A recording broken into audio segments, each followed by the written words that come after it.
Hey guys, I'm Whitney Jones. I'm Damian Segovia. And we own the Pro Physiques and the Pros Prep team.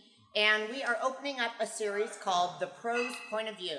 Just tips, content, knowledge, experience from ourselves personally, and just our opinions to help all of you guys out there. So this week we are talking about the 5 tips for starting a prep. The 2020 season is off and running right now. So for those who have ever done a show before, or if you are a newbie, here's our top 5 tips that we always recommend to any athlete. So first is mindset. Now, the biggest mistake most competitors make is they say, oh my God, prep starts Monday, and then guess what? That weekend, they go crazy, eating, drinking, thinking this is the last time they're ever going to be able to enjoy anything. But why would you want to start your prep off having a huge setback? Don't do that. The best advice I have is knowing when you're going to start prep, start cleaning up your diet. Start trying to eliminate some of the snacks, the late night eating, making sure you're paying attention to the artificials that you're taking in, all the processed foods. And then, of course, we got to talk about calories. Yeah, so obviously everyone has different recommendations based on your body, your metabolism, things of that nature. But for me, I always kind of preach like if you have to get your calories up to a certain point before even like thinking about starting prep.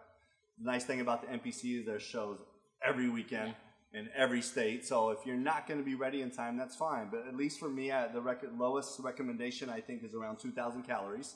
The reason why I say that is because if you're going to start prep and you're at 1,700 calories, where are you supposed to go to start weight loss and then continue weight loss? You know, by week 10, you're already at 1,400 calories. You know what I mean? So where do you go? Where do you go once you get to week 5 and 6? You know what I mean? So for me, it's the biggest thing is try to at least get above 2,000 calories before you even think about starting a prep. And if not, if you're not there, then work on building that up and pick a show at a later date. So. And also cardio.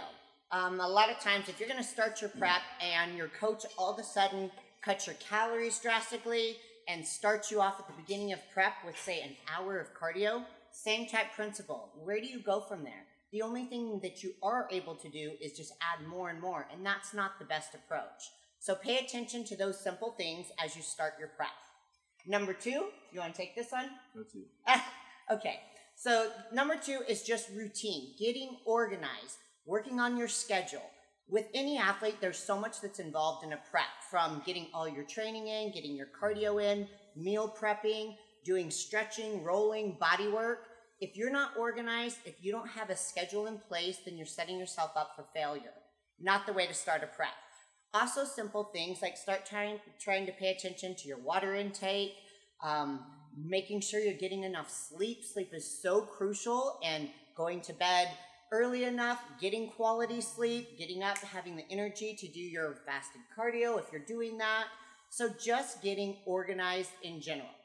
Then also letting your family know, like, hey, I'm going to be starting prep.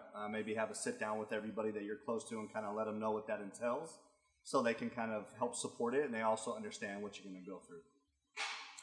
And then number 3 is don't compare. It's always fun. If you have friends that are in the sport and you guys decide to do a show together, or even just teammates or other people that you train with at the gym, everyone is different. Everyone should be on different plans. If you're working with a coach, you don't want to be following a cookie cutter plan. But the other thing is, you are a different body than the other person. You may be in different divisions. We have a lot of our athletes that say, well, gosh, I want to eat what she's eating, or why is she doing this? Your program is specific to you and you alone. So do not compare yourself to others, and also have realistic expectations. If you've never competed in a show, granted, we all want to win. We all go in for that winning spot. But just focus on the journey. Focus on what you put in every single day so that you can be proud of yourself when the showtime comes. Before you hit the stage, you always want to feel like you've won. You've accomplished something already. Do not let the placing validate your hard work. So have realistic expectations about what you want the outcome to be, and do your best and enjoy that journey. And then our 4th tip is posing. People do not realize how hard this is, and they stay so focused on their workouts, their cardio, all the other things, which are very, very important. But you cannot leave posing to the last couple weeks. You should be practicing posing throughout your entire prep.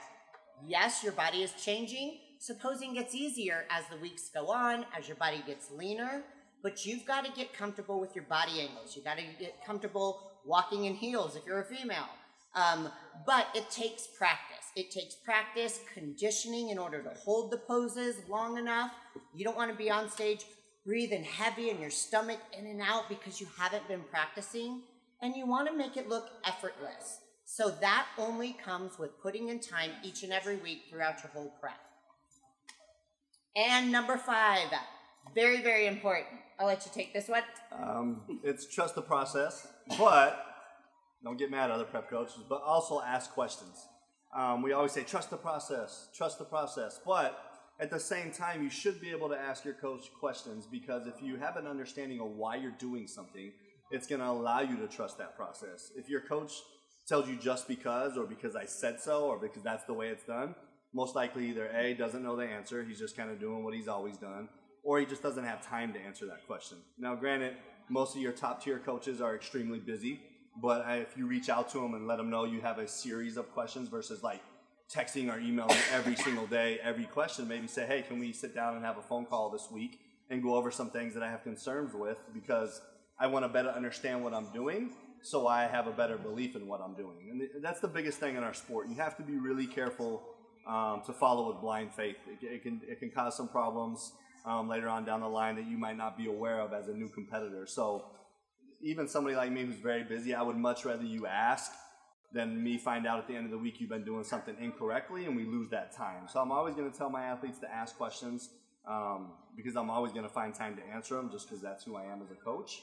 But it's extremely important. So yes, we all use trust the process mantra, but at the same time, it is with and ask questions. So as an athlete, you always want to understand why you're doing what you're doing. That's how you learn. Hopefully you love the sport and you want to continue on, and every prep is different. So you have to understand why your body responded the way it did the first time you did a show, why the changes worked, maybe why they didn't. So understanding, asking questions, doing a lot of your own research as well, and then listening to one voice. If you hired a coach, listen to that person and try to put all the other noise outside so you can follow one specific strategic plan. If you have other people in your corner, maybe, try to get a conference call together so everybody can understand. Some athletes, especially at the level you're at and the level a lot of my athletes are at, they have a team of people that help. It's not just me. So I always want to make sure everyone's comfortable with what we're doing, so that way we're all on the same page and we all can try to work synergistically together, I don't know if that's a word, but I used it. Yeah. But yeah, it makes things more efficient and more enjoyable for everybody as long as everyone is on the same page. So the 2020 season is almost in full effect. We've got shows starting. Actually, shows already have started. Yeah, this past weekend. Yeah, so long season ahead.